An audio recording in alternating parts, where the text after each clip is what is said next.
Hello friends, आज हम देखेंगे 1 अप्रैल से 7 अप्रैल तक के most important current affairs. Weekly current affairs देखा करेंगे अब हम। डेली वाले में दिक्कत आती है, बहुत सारे क्वेश्चंस हो जाते हैं, बहुत दिक्कत हो जाती है। वीकली में क्या है कि हफ्ते में एक बार देखो और टेंशन फ्री रहो। ठीक है।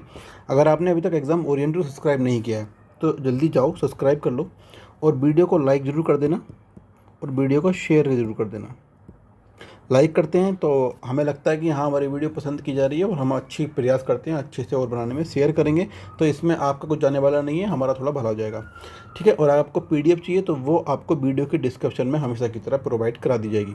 कुछ भी आपको लगता है कि इम्प्रूवमेंट करना चाहिए तो आप कमेंट में बताइएगा, आपके लिए वो इम्प्रूवमेंट ज़रूर किए जाएंगे। चलिए, तो आज का हम देवाक्य देखते हैं। देवाक्य है, जब आप अपनी समस्याओं एवं कठिनाइयों की वजह दूसरों को मानते हैं तब तब तक आप अपनी समस्याओं एवं कठिनाइयों को मिटा नहीं सकते। अपनी गलतियों का जिम्मेदार आप खुद को मानिए, क्योंकि आप कुछ भी कर रहे हैं तो आपको सब पता है कि वो कैसे करना है, क्या करना है। अगर आप गलती करते हैं तो वो आपकी खुद की गलती है, ना कि दूसरे की। तो अपनी गलती मानना सीखिए और उसे इम्प्रूव कीजिए। ज़िंदगी में आप काफ़ी आगे बढ़ जाएंगे। हेलो फ्रेंड्स, मैं सुमित और आप देख रहे हैं एग्ज़ाम ओरिएंटेड 3.0। चलिए शुरू करते हैं। तो पहला क्वेश्चन देखेंगे आज हम। ठीक है। कोशिश लगभग 35 क्वेश्चंस लेकर आया हूँ मैं पूरे वीक के। कोशिश यही रहेगी कि ज़्यादातर अच्छे क्वेश्चंस इसमें क्लियर हो जाएं और इन डिटेल थोड़ा अच्छा कि हाँ, आपको समझ चीज़ें आ जाएं। थोड़ी वीडियो लंबी हो सकती है पर लेकिन बने रहिएगा, बिल्कुल हार मत मानिएगा, ना ही डिमोटिवेट होइएगा, ना ही आप जो हम करंट अफेयर सब्जेक्ट ऐसा आदमी थोड़ा बोर हो जाता है, तो चिंता करने की ज़रूरत नहीं है। बने रहिए चैनल के साथ, मज़ा आपको ज़रूर आएगा। चलिए पहला क्वेश्चन देखते हैं। तो पहला क्वेश्चन है, 1 अप्रैल 2021 को निम्नलिखित में से किस अभिनेता को 51वां दादा साहेब फाल्के पुरस्कार देने की घोषणा की गई है। ठीक है। तो इसका जो राइट आंसर है वो है रजनीकांत। रजनीकांत जी को 51वां दादा साहेब फाल्के पुरस्कार दिया जाएगा। अब ये हैं रजनीकांत। ठीक है। इन्हें कौन नहीं जानता, सभी जानते हैं। कहाँ के रहने वाले हैं, सबको पता है कि तमिलनाडु के रहने वाले हैं। कौन नहीं जानता इन्हें कि तमिलनाडु के नहीं है, कहाँ के हैं। ठीक है। चलिए अब आगे देखते हैं। तो अभिनेता रजनीकांत को दादा साहेब फाल्के पुरस्कार से सम्मानित किया जाएगा। केंद्रीय सूचना एवं प्रसारण मंत्री प्रकाश जावड़ेकर ने यह बताया है। ठीक है। यह घोषणा करते ऐसे समय में की गई है जब 6 अप्रैल को तमिलनाडु में विधानसभा चुनाव है। ठीक है। दूसरा, रजनीकांत की उम्र 70 साल हो गई, सबको मालूम है। तमिलनाडु में रहते हैं, ये मैंने बता ही दिया है। बड़ी संख्या में उनके प्रशंसक हैं, ये सभी जानते हैं। रजनीकांत को 3 मई को वर्ष 2019 के लिए दादा साहेब फाल्के पुरस्कार दिया जाएगा। ठीक है। तो 3 मई को मिलेगा, मई को मिलेगा। और सबसे जो इसके अंदर बड़ी बात है कि ये जो होगा वो 2019 का होगा। 2018 को किसको दिया गया है, तो ये मिला है अमिताभ बच्चन जी को। ठीक है। चलिए आगे बढ़ते हैं। दादा साहेब फाल्के पुरस्कार के बारे में जानते हैं। यह देश का सर्वोच्च फिल्म सम्मान है। इसे 1969 में 1969 में में सरकार द्वारा पेश किया गया था। इस पुरस्कार की स्थापना भारतीय सिनेमा के जनक धुंडीराज गोविंद फाल्के की याद में की गई थी, जिन्हें दादा साहेब फाल्के के नाम से जाना जाता है। उन्होंने भारत की पहली फीचर फिल्म राजा हरिश्चंद्र 1913 में बनाई थी। इसे साइलेंट फिल्म भी कहते हैं। ठीक है। ये सिर्फ एक पिक्चराइज थी, चित्र चल रहे थे, जो भी लोग थे वो चलते हुए दिखाई दे रहे थे, अपना कर्तव्य करते हुए दिखाई दे रहे थे, लेकिन बिल्कुल भी बोलने वाली फिल्म नहीं थी। 1913 में। ठीक है, याद रखना। प्रथम प्राप्तकर्ता कौन है दादा साहेब फाल्के पुरस्कार के, तो वो हैं देविका रानी। पुरस्कार के बारे में जान लेते हैं। पुरस्कार में एक स्वर्ण कमल दिया जाता है, एक शॉल मिलता है और 10 लाख रुपए का नगद पुरस्कार दिया जाता है। चलिए आगे देखते हैं। तो नेक्स्ट क्वेश्चन है, international Transgender Day of visibility कब मनाया जाता है। तो इसका जो राइट आंसर है वो है 31 मार्च, 31 मार्च को ये मनाया जाता है। चलिए आगे देखते हैं। International Transgender Day of Visibility हर साल 31 मार्च को वैश्विक स्तर पर मनाया जाता है। यह दिन ट्रांसजेंडर लोगों की सराहना करने के लिए और दुनिया भर में ट्रांसजेंडर लोगों के साथ होने वाले भेदभाव के बारे में जागरूकता बढ़ाने के साथ साथ समाज में उनके योगदान की प्रशंसा के लिए समर्पित है। और एक बात और याद रखना कि इस दिन की स्थापना 2009 में की गई थी। मिशिगन के अमेरिका स्थित ट्रांसजेंडर कार्यकर्ता रसेल क्रैंडल ने की थी, ये वाली बात आप याद रखना। और दूसरी बात, सबसे बड़ी बात है कि पहला international Transgender Day of visibility 31 मार्च 2009 को मनाया गया था। इसके बाद से यूएस आधारित युवा वकालत संगठन ट्रांस इंस्टीट्यूट एजुकेशनल रिसोर्सेज द्वारा इसका नेतृत्व किया गया। ठीक है, मुझे लगता है यहाँ तक आप अच्छी तरह इस क्वेश्चन को समझ गए होंगे। ये आपके लिए इंग्लिश प्रोवाइड है, आप इंग्लिश में भी चीज़ों को देख सकते हैं। नेक्स्ट क्वेश्चन है, नोबे हार्ट ऑफ एशिया सम्मेलन का आयोजन कहाँ किया गया है? तो इसका राइट आंसर है दुशांबे। ठीक है, चलिए अब दुशांबे के बारे में छोटी सी बात जान लेते हैं कि विदेश मंत्री एस जयशंकर ने तजाकिस्तान की राजधानी दुशांबे में नोबे हार्ट ऑफ एशिया मंत्री स्तरीय सम्मेलन को संबोधित करते हुए कहा कि भारत अंतर अफगान वार्ता सहित अफगानिस्तान सरकार और तालिबान के बीच बातचीत को आगे बढ़ाने की दिशा में सभी प्रयासों का समर्थक रहा है। जयशंकर ने यह भी कहा कि अफगानिस्तान में स्थायी शांति के लिए हमें सच्चे अर्थों में दोहरी शांति यानी अफगानिस्तान के भीतर और इसके आसपास अमन की आवश्यकता है। इसके लिए देश के भीतर और इसके आसपास सभी के हित समान होने आवश्यक है। इस सम्मेलन में अफगानिस्तान के राष्ट्रपति अशरफ गनी, पाकिस्तान के विदेश मंत्री शाह महमूद कुरैशी और अन्य नेताओं ने भी भाग लिया। ठीक है, चलिए आगे देखते हैं। हार्ट ऑफ एशिया के बारे में जान लेते हैं। तो इसकी स्थापना 2 नवंबर 2011 को इस्तांबुल, तुर्की में हुई थी। ठीक है, इसका उद्देश्य अफगानिस्तान को स्थिरता व समृद्धि प्रदान करना है और अफगानिस्तान के सहयोग के लिए स्थापित हार्ट ऑफ एशिया के सदस्यों देशों की संख्या 14 है। यह संगठन क्षेत्रीय देशों के बीच संतुलन साधने तथा आपसी सहयोग बढ़ाने का काम भी करता है। 17 सहयोगी और 12 सहायक और अंतर्राष्ट्रीय संगठन भी इसमें शामिल हैं। वर्ष 2016 का उद्देश्य छठी हार्ट ऑफ एशिया सम्मेलन अमृतसर, भारत में किया गया था और इसका जो मुख्य उद्देश्य था वो था आतंकवाद को खत्म करना। ठीक है, ये आप समझ गए होंगे। चलिए आगे देखते हैं। नेक्स्ट क्वेश्चन है, आनंदम द सेंटर फॉर हैप्पीनेस का उद्घाटन कहाँ किया गया? चलिए इसका आंसर देखते हैं। तो इसका राइट आंसर है IIM जम्मू। चलिए इसके बारे में छोटा सा जो भी जानकारी है नोट डाउन हम देख लेते हैं। केंद्रीय शिक्षा मंत्री रमेश पोखरियाल ने भारतीय प्रबंधन संस्थान IIM जम्मू में आनंदम द सेंटर फॉर हैप्पीनेस का वर्चुअली उद्घाटन किया। यह केंद्र लोगों को मानसिक तनाव को दूर करने और सकारात्मकता फैलाने में मदद करेगा और यह IIM जम्मू में सभी हितधारकों के लिए समग्र विकास को प्रोत्साहित और प्रचारित करेगा। लेफ्टिनेंट गवर्नर जम्मू और कश्मीर मनोज सिन्हा, संस्थापक art of living foundation Shri Ravishankar ने इस अवसर की वर्चुअली शोभा बढ़ाई। IIM में आनंदम की स्थापना का उद्देश्य समग्र कल्याण लाना है। केंद्र में नियमित शारीरिक अभ्यास छात्रों और फैकल्टी दोनों के लिए शारीरिक स्तर पर कल्याण में योगदान देगा। आनंदम द सेंटर फॉर हैप्पीनेस के माध्यम से 5 व्यापक श्रेणियों में कुछ प्रमुख गतिविधियां होंगी, जिसमें काउंसलिंग, समग्र कल्याण, आनंद का विकास, अनुसंधान और नेतृत्व तथा विषय संबंधी विकास जैसे कुछ चुनिंदा पाठ्यक्रम शामिल हैं। तो आपको इससे चीज़ें समझ में आ गई होंगी कि ये क्या है। इंग्लिश आपको प्रोवाइड कराई गई है ताकि आप और भी अच्छी तरह, अगर आपको हिंदी कम समझ में आती है तो आप अच्छी तरह और समझ सकें। चलिए नेक्स्ट क्वेश्चन देखते हैं। नेक्स्ट क्वेश्चन है, ग्लोबल विंड एनर्जी काउंसिल ने वैश्विक पवन रिपोर्ट 2021 में विश्व में भारत कौन से नंबर पर है? तो इसका राइट आंसर है भारत है 4थे नंबर पर। ठीक है, चलिए जानते हैं। वैश्विक पवन ऊर्जा परिषद द्वारा जारी ग्लोबल विंड रिपोर्ट 2021 नामक एक नई रिपोर्ट के अनुसार कोविड-19 महामारी के बावजूद वैश्विक पवन उद्योग के लिए वर्ष 2020 इतिहास का सबसे अच्छा वर्ष था, क्योंकि इस क्षेत्र ने 2020 में नई क्षमता के 93 गीगावाट को स्थापित किया।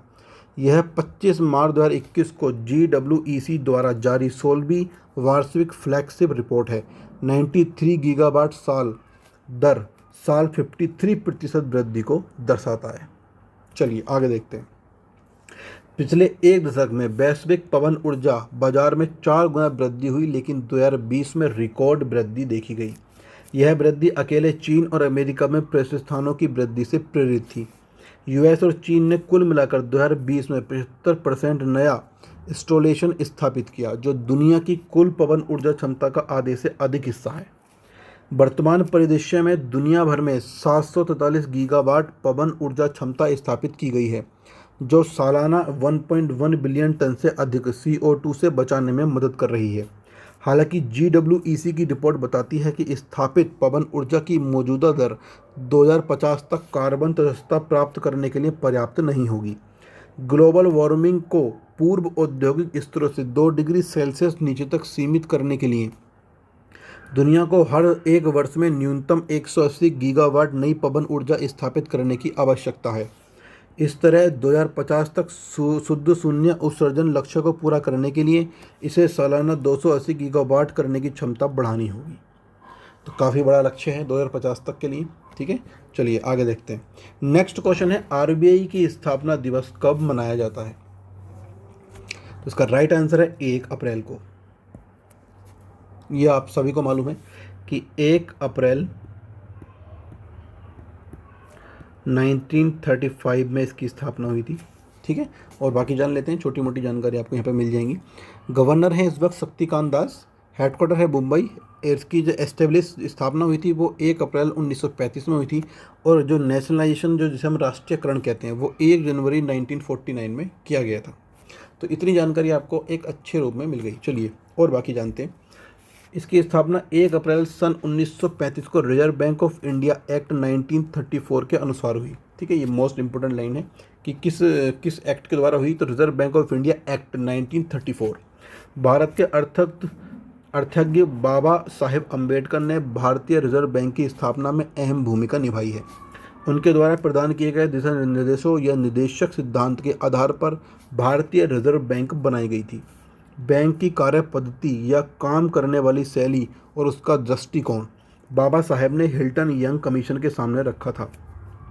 जब 1926 में यह कमीशन भारत में royal commission on Indian currency and finance के नाम से आया था, तब इसके सभी सदस्यों ने बाबा साहेब ने लिखे हुए ग्रंथ the problem of the rupee, its origin and it's solution, रुपया की समस्या, इसके मूल और इसके समाधान की जोरदार वकालत की, इसकी पुष्टि की। ब्रिटिशों ने वैधानिक सभा लेजिस्लेटिव असेंबली ने इसे कानून का स्वरूप देते हुए भारतीय रिजर्व बैंक अधिनियम 1934 का नाम दिया गया। प्रारंभ में इसका केंद्रीय कार्यालय कोलकाता में था, जो सन 1937 में मुंबई आ गया। इससे पहले यह एक निजी बैंक था, किंतु सन 1949 से यह भारत सरकार का उपक्रम बना दिया गया। पूरे भारत में रिजर्व बैंक के कुल 29 क्षेत्रीय कार्यालय हैं, जिनमें से अधिकांश राज्यों की राजधानियों में स्थित हैं। तो इससे आपको रिजर्व बैंक के बारे में काफ़ी मोटा मोटा और अच्छा ज्ञान मिल गया। चलिए आगे देखते हैं। तो आपको अगर सबके बारे में जानना हो तो अभी तक टोटल 25 गवर्नर रह चुके हैं। ठीक है, जो कि सबसे पहले कौन थे? तो वो थे ऑस्टबॉर्न स्मिथ, जो कि 1 अप्रैल 1935 से 30 जून 1937 तक रहे थे। और अगर हम अभी के हाल ही जाने तो सबसे पहले तो रघुराम राजन जी, जो कि 4 सितंबर 2013 से 4 सितंबर 2016 तक रहे। उर्जित पटेल, फिर उसके बाद शक्तिकांत दास, जो अभी तक हैं। ठीक है, अब आगे कौन बनेंगे वो आपको जानकारी धीरे धीरे जो भी होगा मिल जाएगी। चलिए आगे देखते हैं। नेक्स्ट क्वेश्चन है, भारत और अमेरिका ने किस संयुक्त सैन्य अभ्यास का आयोजन किया है? तो इसका राइट आंसर है वज्र प्रहार। भारत और अमेरिका ने वज्र प्रहार का संयुक्त सैन्य अभ्यास चल रहा है। चलिए अब इसके बारे में जान लेते हैं। अमेरिका और भारत के विशेष बलों के बीच हाल ही में हिमाचल प्रदेश में वज्र प्रहार अभ्यास का आयोजन किया गया। यह अभ्यास हिमाचल प्रदेश के चंबा जिले के बकलोह में आयोजित किया गया। यह वज्र प्रहार अभ्यास का 11वां संस्करण था। पूछ सकता है कि ये कौन सा संस्करण हुआ था वज्र प्रहार जो कि भारत और अमेरिका के बीच हुआ? तो यह 11वां संस्करण था। इस अभ्यास का आयोजन बारी बारी से अमेरिका और भारत में किया जाता है। इस अभ्यास में दोनों देशों के बलों ने संयुक्त मिशन और परिचालन रणनीति जैसे क्षेत्रों में मिलकर काम किया। इस अभ्यास का मुख्य उद्देश्य दोनों देशों के बलों के बीच इंटरऑपरेबिलिटी को बढ़ावा देना है। ठीक है, चलिए आगे देखते हैं। भारतीय सेना के विशेष बल वे बल हैं जो भारतीय सेना की सीधी कमान के अधीन हैं, जो विशेष रूप से संगठित, प्रशिक्षित और सुसज्जित हैं। ये विशेष अभियान का समर्थन करते हैं। विशेष अभियान, कानून प्रवर्तन, सैन्य और खुफिया ऑपरेशन हैं जो अपरंपरागत तरीकों और स्रोतों का उपयोग करके किए जाते हैं। इन ऑपरेशन का प्राथमिक लक्ष्य एक रणनीति या सैन्य उद्देश्य को प्राप्त करना है। यह वज्र प्रहार के बारे में ही जानकारी आपको दी जा रही है। ठीक है, अब आपको जो भी पढ़ना हो एक्स्ट्रा पढ़ सकते हैं। चलिए आगे देखते हैं। नेक्स्ट क्वेश्चन है, केंद्र ने स्क्रैप सर्टिफिकेट जमा करने पर नए वाहन की खरीद पर टैक्स में कितने प्रतिशत की रियायत दी है? चलिए, इसका राइट आंसर है 25%। 25% का आपको जो टैक्स, जो भी टोटल टैक्स दिया जाता है उसमें 25% की आपको रियायत दी जाएगी। चलिए आगे देखते हैं। वाहन मालिकों को 15 साल से ज़्यादा पुराने वाहनों को स्क्रैप करने का प्रमाण पत्र जारी किया जाएगा। मोटर व्हीकल टैक्स पर 25% तक की छूट देने का प्रस्ताव दिया गया है। विज्ञापन, सड़क परिवहन और राजमार्ग मंत्रालय द्वारा जारी मौजूदा अधिसूचना के अनुसार बाहर वाहन के स्क्रैपिंग के प्रमाण पत्र के साथ खरीदे गए निजी वाहनों को मोटर वाहन पर 25% की रियायत दी जाएगी, जबकि कमर्शियल व्हीकल को 15% की छूट मिलेगी। ठीक है, याद रखना, ये कमर्शियल पर 15 है और अगर आपका निजी वाहन है तो वो आपको उस पर 25% की रियायत दी जाएगी। चलिए आगे देखते हैं। नेक्स्ट क्वेश्चन है, ISSF शूटिंग विश्व कप 2021 में शीर्ष पर कौन रहा है? तो इसका राइट आंसर है भारत। हमारा प्यारा भारत शीर्ष पर रहा है। चलिए आगे देखते हैं। भारत नई दिल्ली में doctor Karni Singh shooting range में 18 से 29 मार्च 2021 तक आयोजित 2021 ISSF विश्व कप में नई दिल्ली में पदक तालिका में शीर्ष पर रहा। भारत ने 30 पदक प्राप्त किए, जिसमें 15 तो स्वर्ण थे, 9 रजत और 6 कांस्य। ठीक है, तो 15 तो आपको मिले हैं इसमें स्वर्ण, 9 मिले हैं रजत और 6 मिले हैं कांस्य। ठीक है, तो आपके ये टोटल हो गए, ये कितने हो गए? क्या लगता है आपको कितने हो गए? ये हो गए 30 पदक।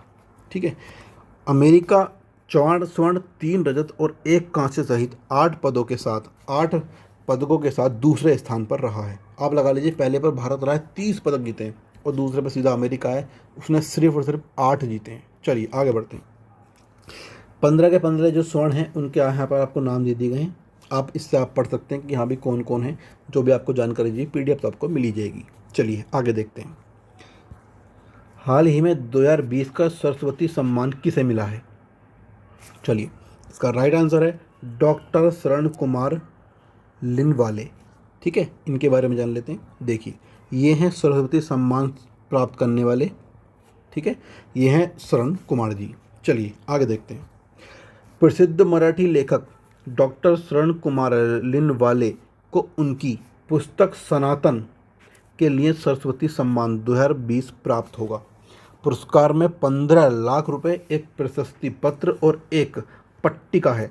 के बिरला फाउंडेशन द्वारा 1991 में स्थापित सरस्वती सम्मान को देश में सबसे प्रतिष्ठित और सर्वोच्च साहित्यिक पुरस्कार के रूप में मान्यता प्राप्त है। डॉक्टर लिनवाले का सनातन 2018 में प्रकाशित किया गया सनातन दलित संघर्ष का एक महत्वपूर्ण सामाजिक और ऐतिहासिक दस्तावेज है। ऑल इंडिया रेडियो से पहली बार बोलते हुए डॉक्टर लिनवाले बहुत भावुक थे, क्योंकि उन्होंने सार्वजनिक प्रसारक के साथ अपना करियर शुरू किया था। चलिए आगे देखते हैं। नेक्स्ट क्वेश्चन है, international Union for Conservation of nature के अंतर्राष्ट्रीय रेंजर अवार्ड से किसे सम्मानित किया जाएगा? देखते हैं। तो इसका राइट आंसर है महेंद्र गिरी जी को। चलिए देखते हैं महेंद्र गिरी जी कौन है। तो ये हैं महेंद्र गिरी जी। ठीक है, चलो। हाल ही में पहले अंतर्राष्ट्रीय रेंजर पुरस्कारों के विजेताओं की घोषणा की गई है। यह पुरस्कार International Union for Conservation of Nature और World Commission on Protect Area द्वारा दुनिया भर के 10 पेशेवरों को प्रदान किया गया। इस पुरस्कार की शुरुआत 2020 में IUCN WCPA international ranger foundation global world wild conservation और संरक्षण सहयोगियों के बीच सहयोग के माध्यम से की गई। इस पुरस्कार का उद्देश्य दुनिया भर में संरक्षित क्षेत्रों में रेंजरों के उल्लेखनीय काम को सम्मानित करना है। चलिए आगे देखते हैं। अब इसके बारे में आप जान सकते हैं, इनके बारे में कुछ जानना हो तो जो भी चीज़ें हैं आप इससे पढ़ लीजिएगा। चलिए आगे देखते हैं। नेक्स्ट क्वेश्चन है, हाल ही में बहरीन ग्रैंड प्रिक्स 2021 किसने जीती? देखिए, ये जीती है लुइस हैमिल्टन ने। सभी जानते हैं लुइस हैमिल्टन, ये हैं लुइस हैमिल्टन। चलिए आगे देखते हैं। मर्सिडीज स्टार लुइस हैमिल्टन ने बहरीन ग्रैंड प्रिक्स 2021 में जीत के साथ 8वें विश्व खिताब के लिए अपनी जीत दर्ज कर ली। हैमिल्टन के करियर की 96वीं जीत के बाद मैक्स वेस्टरपेन और बी बोटास क्रम से दूसरे और तीसरे स्थान पर रहे हैं। चलिए आगे देखते हैं। नेक्स्ट क्वेश्चन है, वैश्विक आर्थिक मंच द्वारा जारी ग्लोबल जेंडर गैप इंडेक्स 2021 में भारत कौन से स्थान पर है? तो इसका राइट आंसर है भारत है 140वें स्थान पर, 140। चलिए आगे देखते हैं। वर्ल्ड इकोनॉमिक फोरम ने ग्लोबल जेंडर गैप रिपोर्ट 2021 जारी की। भारत की रैंकिंग में 28 स्थानों की गिरावट दर्ज की गई। इस इंडेक्स में 156 देश थे और भारत का 140वां स्थान था। 2020 में भारत टोटल देश थे 153 और 112वां स्थान था। यह गिरावट आर्थिक भागीदारी और अवसर सब इंडेक्स पर हुई है। इस रिपोर्ट में कहा गया कि इस साल भारत का जेंडर गैप 3% बढ़ गया है। अधिकांश कमी राजनीतिक सशक्तिकरण उप सूचकांक पर देखी गई, जहां भारत को 5% अंक का नुकसान हुआ। 2019 में महिला मंत्रियों की संख्या 23% से घटकर 9.1% हो गई। महिला श्रम शक्ति भागीदारी दर में भी कमी आई, जो 8% से घटकर 22.3% हो गई। पेशेवर और तकनीकी भूमिकाओं में महिलाओं की हिस्सेदारी घटकर 2% रह गई। वरिष्ठ और प्रबंधकीय पदों पर भी महिलाओं की हिस्सेदारी कम है। इसमें से केवल 6% पद महिलाओं के पास हैं और केवल 8.9% फॉर्म महिला सीड्स प्रबंधकों के पास हैं। और बाकी आप जानकारी पढ़ना चाहते हैं तो पढ़ सकते हैं। चलिए आगे देखते हैं। भारत और उनके पड़ोसी देश के बारे में जानना चाहते हैं कि जैसे कि नेपाल है 106 है, बांग्लादेश की 65 है, अफगानिस्तान की 156 है, पाकिस्तान 153 पर है, श्रीलंका 116 पर है, भूटान 130 पर है। और बाकी और छोटी मोटी चीज़ें जानना हो तो आप देख सकते हैं। चलिए आगे बढ़ते हैं। नेक्स्ट क्वेश्चन है, विश्व बैंक ने वित्त वर्ष 2021-22 के लिए भारत की जीडीपी की वृद्धि दर के अनुमान को 5.4% से बढ़ाकर कितने प्रतिशत कर दिया है? इसका राइट आंसर है 10.1%। विश्व बैंक के प्रेसिडेंट हैं डेविड मालपास, एमडी हैं अंशुला कांत, चीफ इकोनॉमिस्ट हैं कारमेन रेनहार्ट और हेडक्वार्टर है वाशिंगटन डीसी यूएस, और इसकी स्थापना जुलाई 1944 में हुई थी। चलिए आगे देखते हैं। विश्व बैंक ने वित्त वर्ष 2021-22 के लिए भारत के सकल घरेलू उत्पाद जीडीपी की वृद्धि दर अनुमान को बढ़ाकर 10% कर दिया है। इससे पहले यह जो वृद्धि दर थी वो 5.4% रहने का अनुमान था। बैंक ने कहा है कि अर्थव्यवस्था पर कोविड महामारी के असर और जारी अनिश्चितता के बीच भारत की वास्तविक जीडीपी वृद्धि दर 7.5% रहने से 12.5% के बीच रह सकती है। विश्व बैंक ने कहा है कि निजी उपभोग और निवेश वृद्धि में मजबूत सुधार के बीच जीडीपी वृद्धि दर के अनुमान में संशोधन किया गया है। बैंक ने कहा है कि वित्त वर्ष 21-22 के दौरान सरकारी खपत में लगभग 16.7% की वृद्धि की उम्मीद है। चलिए आगे बढ़ते हैं। भारत और कोरिया मित्रता पार्क का उद्घाटन कहाँ किया गया? तो इसका राइट आंसर है नई दिल्ली में। ठीक है, चलिए आगे बढ़ते हैं। हाल ही में भारतीय रक्षा मंत्री और उसके दक्षिण कोरिया समकक्ष ने दिल्ली छावनी में आयोजित एक समारोह में भारतीय दक्षिण कोरिया मैत्री पार्क का संयुक्त रूप से उद्घाटन किया। दोनों मंत्रियों ने सहयोग के विभिन्न क्षेत्रों का पता लगाने हेतु द्विपक्षीय बैठक की। इससे पूर्व फरवरी 2019 में भारत के प्रधानमंत्री ने दक्षिण कोरिया गणराज्य का दौरा किया था। चलिए आगे और जानते हैं। 6 एकड़ के हरित क्षेत्र में फैले इस पार्क में कोरियाई शैली का एक प्रवेश द्वार, जॉगिंग ट्रैक, प्राकृतिक उद्यान और रंगभूमि मुख्य आकर्षक के केंद्र हैं। इस पार्क के प्रवेश द्वार पर निर्मित हाथ मिलती हुई एक बड़ी कलाकृति है जिस पर भारत और दक्षिण कोरिया के ध्वज बने हैं।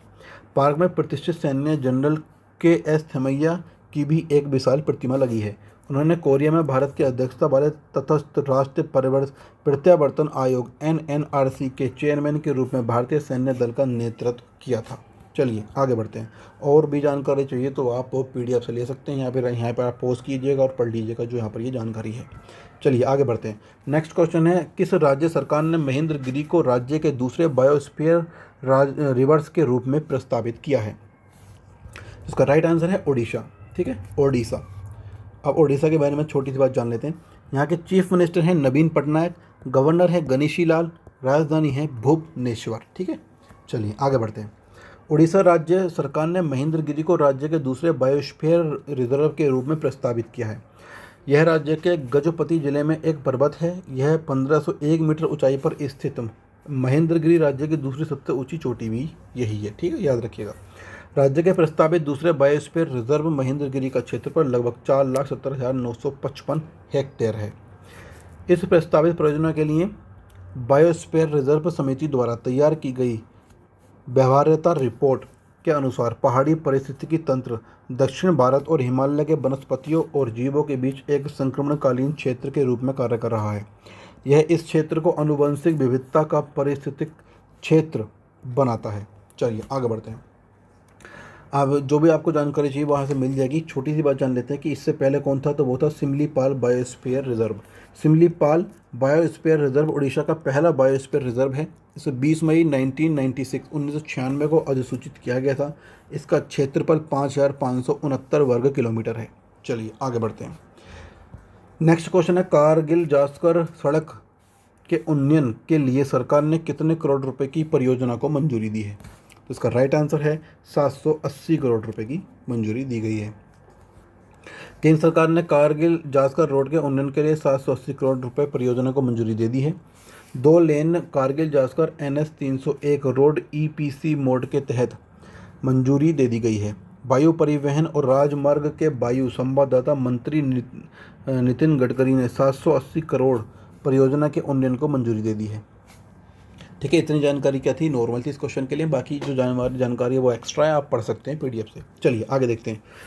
2023 पुरुष मुक्केबाजी विश्व चैंपियनशिप किस देश में आयोजित करने की घोषणा की गई है? 2023 की। ठीक है, देखते हैं। इसका राइट आंसर है उज्बेकिस्तान में होगी। उज्बेकिस्तान के बारे में जान लेते हैं। इसके प्रेसिडेंट कौन है? वो हैं शफकत मिर्जियोयेव। कैपिटल है ताशकंद। करेंसी है उज्बेकिस्तानी सोम। ठीक है, और अगर इस नाम में कुछ प्रॉब्लम आई हो बोलने में तो आप एक बार अपनी प्रोनाउंसिएशन ठीक से देख लीजिएगा क्या है, क्योंकि हाँ नाम ही ऐसा है, थोड़ा कन्फ्यूज़न हो सकता है। चलिए आगे बढ़ते हैं। अंतर्राष्ट्रीय मुक्केबाजी संघ AIBA के अध्यक्ष उमर क्रेमलेव ने उज्बेकिस्तान की अपनी यात्रा के दौरान आधिकारिक तौर पर घोषणा की कि AIBA पुरुष विश्व बॉक्सिंग चैंपियनशिप ताशकंद में 2023 में होगी। ताशकंद शहर को बॉक्सिंग फेडरेशन ऑफ उज्बेकिस्तान द्वारा सफल बोली प्रस्तुत के बाद 2023 AIBA पुरुष विश्व बॉक्सिंग चैंपियनशिप से सम्मानित किया गया है। AIBA बोर्ड ऑफ डायरेक्टर्स ने प्रमुख इवेंट उम्मीदवार शहर के पक्ष में मतदान किया। चलिए आगे बढ़ते हैं। नेक्स्ट क्वेश्चन है, शिवाजी की पुण्यतिथि कब मनाई जाती है? तो इसका राइट आंसर है 3 अप्रैल को। चलिए आगे और जानते हैं। छत्रपति शिवाजी भोसले 1630 से 1680 ईस्वी भारत के एक महान राजा, एक रणनीतिकार थे, जिन्होंने 1674 ईस्वी में पश्चिम भारत में मराठा साम्राज्य की नींव रखी। इसके लिए उन्होंने मुगल साम्राज्य के शासक औरंगजेब से संघर्ष किया। सन 1674 में रायगढ़ में उनका राज्याभिषेक हुआ और वह छत्रपति बने। छत्रपति शिवाजी महाराज ने अपने अनुशासित सेना एवं सुसंगठित प्रशासनिक इकाइयों की सहायता से एक योग्य, एक प्रगतिशील प्रशासन प्रदान किया। उन्होंने समर विद्या में अनेक नवाचार किए तथा छापामार युद्ध मतलब गोरिल्ला वेलफेयर की नई शैली शिव सूत्र विकसित की। उन्होंने प्राचीन हिंदू राजनीतिक प्रथाओं तथा दरबारी शिष्टाचारों को पुनर्जीवित किया और मराठी एवं संस्कृत को राजकाज की भाषा बनाया। वे भारतीय स्वाधीनता संग्राम में नायक के रूप में स्मरण किए जाने लगे। बाल गंगाधर तिलक ने राष्ट्रीयता की भावना के विकास के लिए शिवाजी जन्मोत्सव की शुरुआत की। चलिए आगे बढ़ते हैं। नेक्स्ट क्वेश्चन है, 4 अप्रैल को शुरू होने वाली मल्टीनेशनल मिलिट्री एक्सरसाइज 2021 किस देश में आयोजित की जा रही है? तो इसका राइट आंसर है ये होगी बांग्लादेश में। चलिए बांग्लादेश के बारे में जान लेते हैं। पहले तो यहाँ पर ये देख लीजिए, यहाँ पर ये मल्टीनेशनल मिलिट्री एक्सरसाइज होगी। ये सभी देश जो यहाँ पर ये देखिए यहाँ पर ये लगे हो ना फ्लैग, तो ये सभी देश में भाग लेंगे। ये सबकी मिलिट्री यहाँ पर खड़ी हुई है। चलिए, प्रेसिडेंट हैं अब्दुल हामिद, यहाँ के प्राइम मिनिस्टर हैं शेख हसीना, यहाँ की कैपिटल है ढाका और करेंसी है टका। चलिए आगे देखते हैं।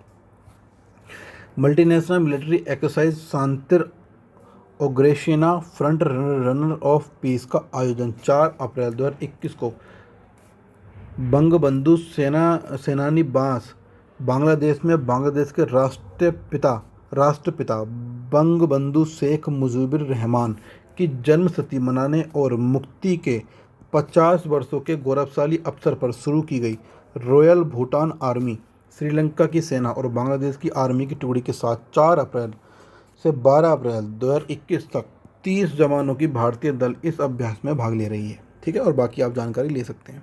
चलिए आगे देखते हैं। नेक्स्ट क्वेश्चन है, वर्ष 2021 के लिए कलिंग रत्न पुरस्कार से किसे सम्मानित किया गया?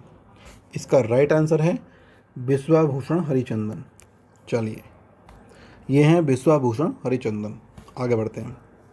ओडिशा में जन्मे आंध्र प्रदेश के राज्यपाल विश्वभूषण हरिचंदन ने 2021 के लिए कलिंग रत्न सम्मान प्राप्त किया। उपराष्ट्रपति एम वेंकैया नायडू ने सरला भवन में सरला साहित्य संसद के 40वें वार्षिक दिवस के अवसर पर कटक में प्रतिष्ठित पुरस्कार के साथ विश्वभूषण को सम्मानित किया। कलिंग रत्न सम्मान में देवी सरस्वती की एक चांदी की मूर्ति, एक तांबे की पट्टिका और एक शॉल शामिल हैं।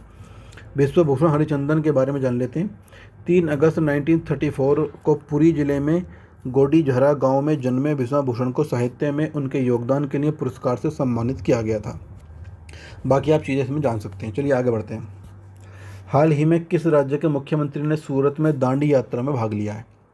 तो इसका राइट आंसर है मध्य प्रदेश। अब मध्य प्रदेश के चीफ मिनिस्टर कौन है? तो वो हैं शिवराज सिंह चौहान। चलिए आगे बढ़ते हैं। तो जान लेते हैं chief minister Shivraj Singh Chouhan. Governor हैं आनंदीबेन पटेल और यहाँ की राजधानी है भोपाल। आनंदीबेन पटेल उत्तर प्रदेश की भी राज्यपाल हैं और मध्य प्रदेश की ये एडिशनल, ठीक है, अलग से कार्यभार दिया हुआ है आनंदीबेन को। चलिए आगे बढ़ते हैं। नेक्स्ट क्वेश्चन है, 2 हरित ऊर्जा कुशल शहर बनाने वाला देश का पहला राज्य कौन बना है? तो इसका राइट आंसर है बिहार। ठीक है, चलिए बिहार के बारे में जान लेते हैं। चीफ मिनिस्टर हैं नीतीश कुमार, गवर्नर है फगू चौहान और यहाँ की राजधानी है पटना। चलिए आगे बढ़ते हैं। बिहार राजगीर और बोधगया में 2 हरित ऊर्जा कुशल शहर बनाने वाला देश का पहला राज्य बन गया है। शहर 2023 से अपनी तरह की पहली अक्षय ऊर्जा परियोजना के माध्यम से सौर ऊर्जा प्राप्त करना शुरू करेंगे। राजगीर और बोधगया के बाद राज्य की राजधानी पटना भी इस तरह की हरित ऊर्जा की कतार में है। गवर्नर हाउस, पटना उच्च न्यायालय, बिहार संग्रहालय और विद्युत भवन सहित पटना के कई महत्वपूर्ण सरकारी कार्यालयों में भी भविष्य में हरित ऊर्जा आपूर्ति का दौर चलेगा। इसे भारत के सौर ऊर्जा निगम की मदद से विकसित किया जा रहा है। इस योजना को लागू करने के लिए राज्य सरकार ने सौर ऊर्जा संयंत्रों के निर्माण के लिए लखीसराय और भागलपुर जिले में उपलब्ध भूमि का उपयोग करने का निर्णय लिया है। बिहार के ऊर्जा सचिव संजीव हंस ने खुलासा किया कि 500 मेगावाट का सौर ऊर्जा संयंत्र लखीसराय और भागलपुर में स्थापित किया जाएगा। बाकी आप नॉर्मल जानकारी ले सकते हैं। चलिए आगे बढ़ते हैं। नेक्स्ट क्वेश्चन है, अंतर्राष्ट्रीय बाल पुस्तक दिवस कब मनाया जाता है? इसका राइट आंसर है 2 अप्रैल को मनाया जाता है। चलिए आगे बढ़ते हैं। अंतर्राष्ट्रीय बाल पुस्तक दिवस का आयोजन एक अंतर्राष्ट्रीय गैर लाभकारी संगठन international board on books for young people द्वारा पढ़ने के प्रति प्यार को प्रेरित करने और बच्चों की पुस्तकों पर ध्यान देने के लिए 1967 से प्रति वर्ष 2 अप्रैल को किया जाता है। इसका विषय क्या है 2021 का? तो वो है द म्यूजिक ऑफ वर्ड्स। हर साल IBB-22 को एक अलग राष्ट्रीय खंड में ICBD के अंतर्राष्ट्रीय प्रायोजक होने और एक विषय पर निर्णय लेने का अवसर होता है। संयुक्त राज्य अमेरिका अंतर्राष्ट्रीय बाल पुस्तक दिवस 2021 का प्रायोजक रहा है। चलिए आगे बढ़ते हैं। नेक्स्ट क्वेश्चन है, किस देश ने जानवरों के लिए दुनिया का पहला कोविड-19 टीका विकसित किया है? इसका राइट आंसर है रूस। ठीक है, रूस ने विकसित कर लिया है। चलिए आगे बढ़ते हैं। तो रूस के प्रेसिडेंट हैं व्लादिमीर पुतिन, यहाँ की राजधानी है मॉस्को और करेंसी है रूबल। चलिए आगे बढ़ते हैं।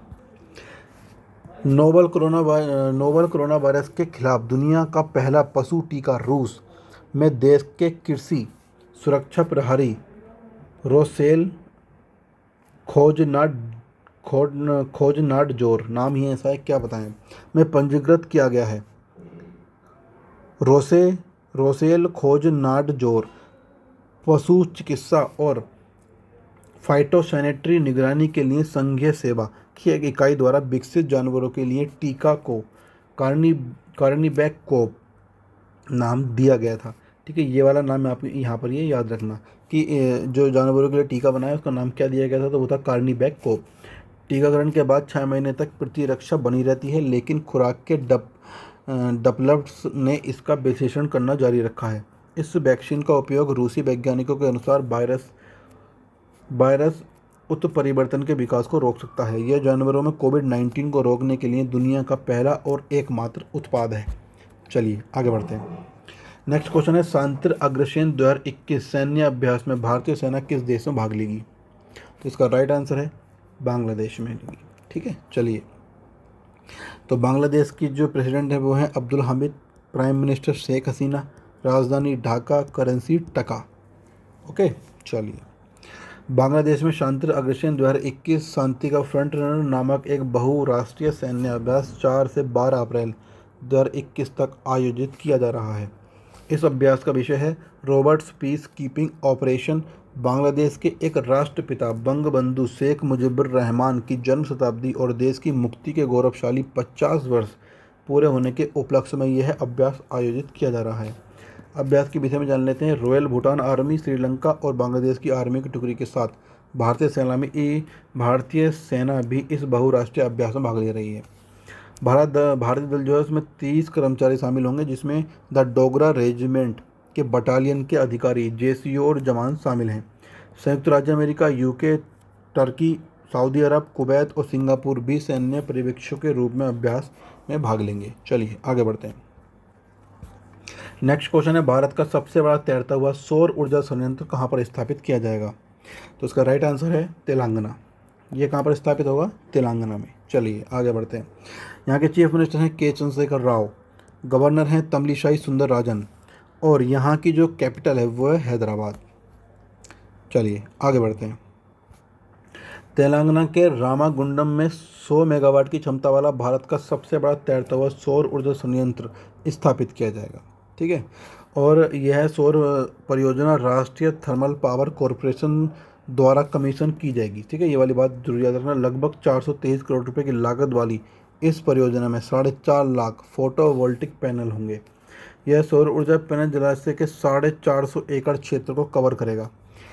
उसके बाद इसकी जो क्षमता अगर आपसे पूछी जाए तो वो 30% तक हरित ऊर्जा उत्पादन में तेजी लाना है। और 600 मेगावाट क्षमता वाला दुनिया का सबसे बड़ा और सौर ऊर्जा संयंत्र मध्य प्रदेश में नर्मदा नदी पर ओंकेश्वर बांध पर स्थापित किया जा रहा है। चलिए आगे बढ़ते हैं।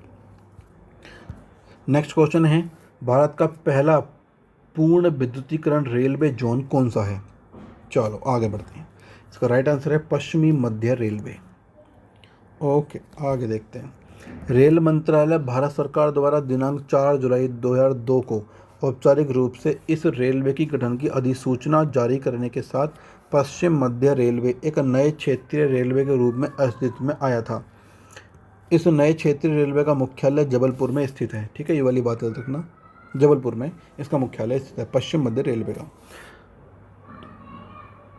पश्चिम मध्य रेलवे को मध्य रेलवे के जबलपुर और भोपाल मंडल तथा पश्चिमी रेलवे के कोटा मंडल को मिलाकर गठित किया गया था।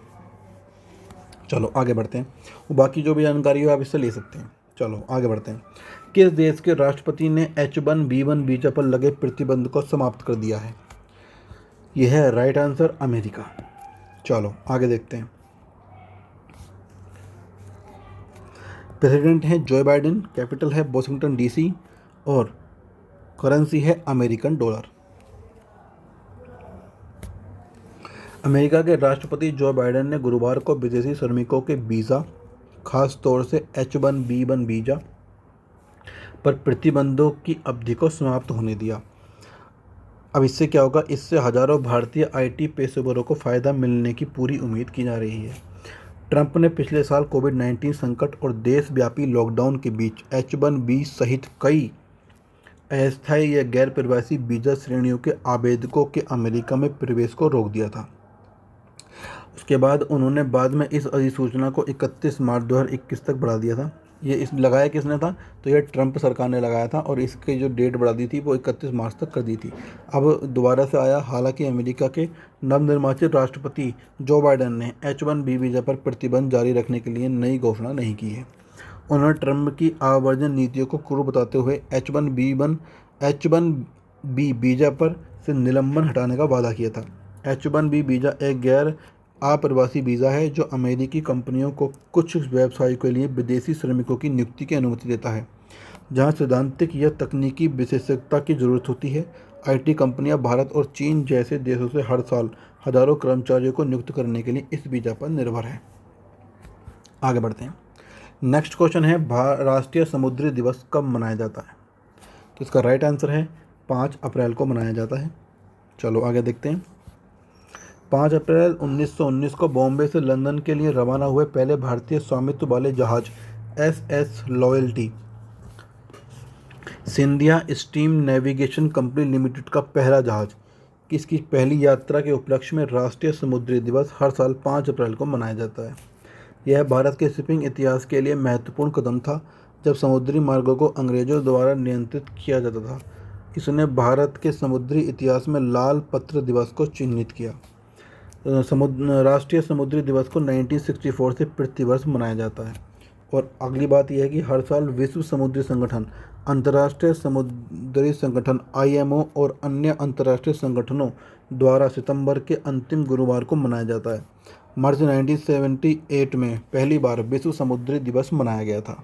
चलिए, मुझे पता है आप बोर हो गए होंगे क्योंकि मैं भी थक गया हूँ, पर लेकिन अपना उत्साह हमें बनाए रखना है। बिल्कुल जोश हमारा हमेशा रहना चाहिए, कमी नहीं आनी चाहिए बिल्कुल जोश में। जोश जिस दिन गिर गया समझ लेना उसी दिन आप खत्म है। जोश बिल्कुल मत गिरने दीजिए। अभी बिल्कुल एंड चल रहा है वीडियो का, ठीक है? जल्द से जल्द खत्म करेंगे, एकदम आगे बढ़िए जोश के साथ। नेक्स्ट क्वेश्चन है, academic ranking of world universities 2020 में भारतीय विश्वविद्यालय में शीर्ष स्थान पर कौन सा संस्थान रहा है? तो इसका राइट आंसर है Indian institute of science Bengaluru. ठीक है, चलिए आगे बढ़ते हैं। वर्ल्ड यूनिवर्सिटीज़ की अकादमिक रैंकिंग पहली बार जून 2003 में Centre for World Class Universities Graduate School of Education, पूर्व में Institute of House of Higher Education, Shanghai Jiaotong University, चीन द्वारा प्रकाशित की गई थी। 2009 में संघाई यूनिवर्सिटी कंसल्टिंग द्वारा विश्व विश्वविद्यालयों की अकादमिक रैंकिंग प्रकाशित और कॉपीराइट की गई है। संघाई रैंकिंग कंसल्टेंसी एक पूरी तरह से स्वतंत्र संगठन है जो उच्च शिक्षा, खुफिया और परामर्श पर अनुसंधान के लिए समर्पित है। स्टैनफोर्ड यूनिवर्सिटी USA और यूनिवर्सिटी ऑफ कैम्ब्रिज UK के बाद USA की हार्वर्ड यूनिवर्सिटी शीर्ष पर है। लगभग 15 भारतीय विश्वविद्यालयों ने इसे ARWU 2020 में अपना स्थान बनाया है। Indian institute of science Bengaluru को भारतीय संस्थान में पहले स्थान पर रखा गया था और वैश्विक संस्थानों के बीच 500 से 600 रैंक के बीच में यहाँ पर ये आए हैं। बाकी और भी चीज़ें दे रखी हैं, आप बाकी चीज़ जान सकते हैं। चलिए next question, Miami open tennis championship 2021 में महिला सिंगल्स का खिताब किसने जीता? तो इसका राइट आंसर है एशले बार्टी ने। ठीक है, और यहाँ पर ये जानते हैं, ये हैं एशले बार्टी। विश्व की नंबर 1 महिला टेनिस खिलाड़ी ऑस्ट्रेलिया की एशले बार्टी ने मियामी ओपन 2021 का खिताब जीत लिया। वह अपनी प्रतिद्वंदी बियांका एंड्रीस्क के चोटिल होने की वजह से फाइनल जीतने में सफल रहीं। बार्टी की मियामी ओपन में लगातार यह दूसरी खिताब जीत है।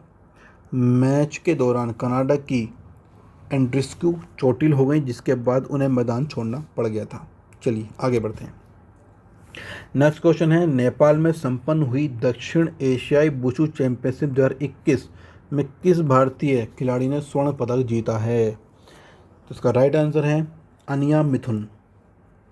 ठीक है, चलिए जानते हैं कौन है। तो यहाँ पर ये हैं अनिया मिथुन। ओके, आगे बढ़ते हैं। नटिका के अनिया मिथुन ने 31 मार्च को नेपाल में संपन्न हुई साउथ एशियन वुशु चैंपियनशिप में स्वर्ण पदक जीता। 28 वर्षीय युवा ने चैंपियनशिप में 70 किलोग्राम वर्ग में देश का प्रतिनिधित्व किया। वह भारतीय टीम में पहुंचने वाले दक्षिण भारत के पहले वुशु खिलाड़ी हैं। मिथुन कराटे में एक ब्लैक बेल्ट हैं और वह वुशु के साथ साथ किक बॉक्सिंग में भी राष्ट्रीय चैंपियन है। वास्तव में 28 वर्षीय मिथुन बसु ने जब वह 5वीं कक्षा में थे तब ही से शामिल किया गया था और तब से उन्होंने मुड़कर नहीं देखा। वह वर्तमान में अनुभवी कोच कुलदीप हांडू के साथ प्रशिक्षण ले रहे हैं, जो अर्जुन पुरस्कार विजेता और भारतीय वुशु हेड कोच हैं। कौन? कुलदीप हांडू। चलिए आगे बढ़ते हैं। नेक्स्ट क्वेश्चन है, भारत यूरोपीय संघ शिखर सम्मेलन 2021 किस देश में आयोजित किया जाएगा? चलिए देखते हैं। तो ये किया जाएगा पुर्तगाल में। ओके, चलो आगे देखते हैं। पुर्तगाल के प्रेसिडेंट हैं मार्सेलो रेवेलो डी सूसा। कैपिटल है लिस्बन। करेंसी है यूरो। चलो आगे देखते हैं। 16वें भारतीय यूरोपीय संघ के नेताओं के शिखर सम्मेलन को मई 2021 में पुर्तगाल में आयोजित करने का प्रस्ताव दिया गया है। एक शिखर सम्मेलन जो दिल्ली और कई यूरोपीय राजधानियों के रूप में भी आता है, सहयोग और अभिसरण को बढ़ावा देता है। शिखर सम्मेलन के दौरान भारतीय यूरोपीय संघ मुक्त व्यापार समझौते पर एक प्रमुख ध्यान केंद्रित किया जाएगा, जो दोनों पक्ष उत्सुक हैं। जो भी दो पक्ष होंगे उनके लिए यहाँ पर ये जो एक प्रमुख है उन पर दोनों पर जो ध्यान होगा वो केंद्रित किया जाएगा। चलिए आगे बढ़ते हैं। नेक्स्ट क्वेश्चन है, sport star of the decade 2021 का पुरस्कार किसे दिया गया है? और ये लास्ट क्वेश्चन है। इसका राइट आंसर है मैरी कॉम। ये मैरी कॉम को मिला है। चलिए, ये है मैरी कॉम, सभी जानते हैं इन्हें। आगे देखते हैं। 6 बार की मुक्केबाजी विश्व विजेता मैरी कॉम को 2021 के sport star aces giants of the decade संस्करण में sport star of the decade award जीता है। तो यहाँ पर आपकी वीडियो हो गई एंड। मुझे मालूम है आप थक गए होंगे क्योंकि वीडियो भी लंबी हो गई, लेकिन आप लगा लीजिए नॉर्मली एक वीडियो 10 मिनट की होती है और 7 वीडियो का आपको कैप्चर किया गया है। 70 मिनट को आपको लगभग 50 से कम मिनट में ही कवर कर दिया गया है। तो मुझे लगता है काफ़ी अच्छा है ये। चलिए आगे बढ़ते हैं। इस क्वेश्चन का जवाब आपको कमेंट में बताना है।